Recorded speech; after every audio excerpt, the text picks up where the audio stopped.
네. 네.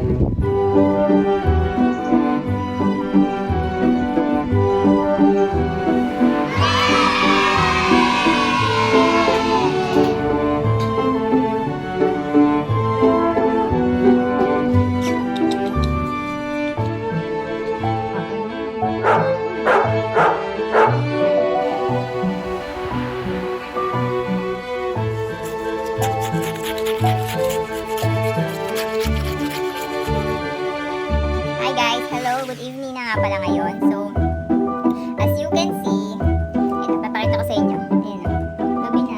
Gabi na sa amin ngayon. And kung nababasa nyo last time, lately, lagi akong good morning ng aking bunga. So, ngayon, it's good evening na. So, ito siguro makikita nyo sa huli na ng video ko. Kasi, yung start ko ng video is yung mga recent na ginawa ko within this day, which is, so ngayon nga pala is March 28, Saturday, and it's already almost 6:30 in the evening. So yeah, so hello, kamusta kayong lahat? From my, sa mga nauna kong video, yun yung makikita yung mga ginawa ko within the day. Actually, yung mga yun is, na-consider ko kasi ngayon na Saturday, so medyo pinagagad ko muna yung mga ginagawa ko for today, kanina.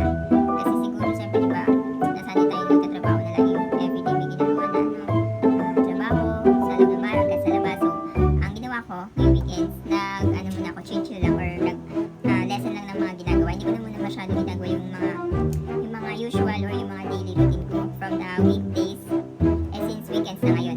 Siguro kahit bukas, kahit sa Sunday, ganun din.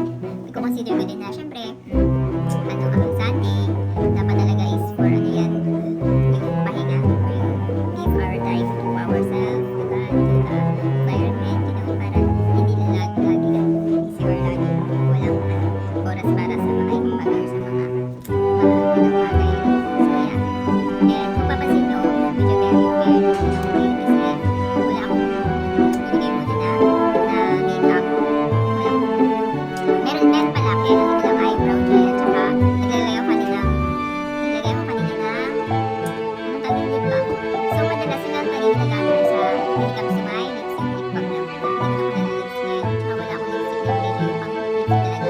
Kasi mas prefer ko na lip balm na lang yung may color, tsaka yung oil lip, yun. Tsaka yung basta lip tint, lip balm, ganun.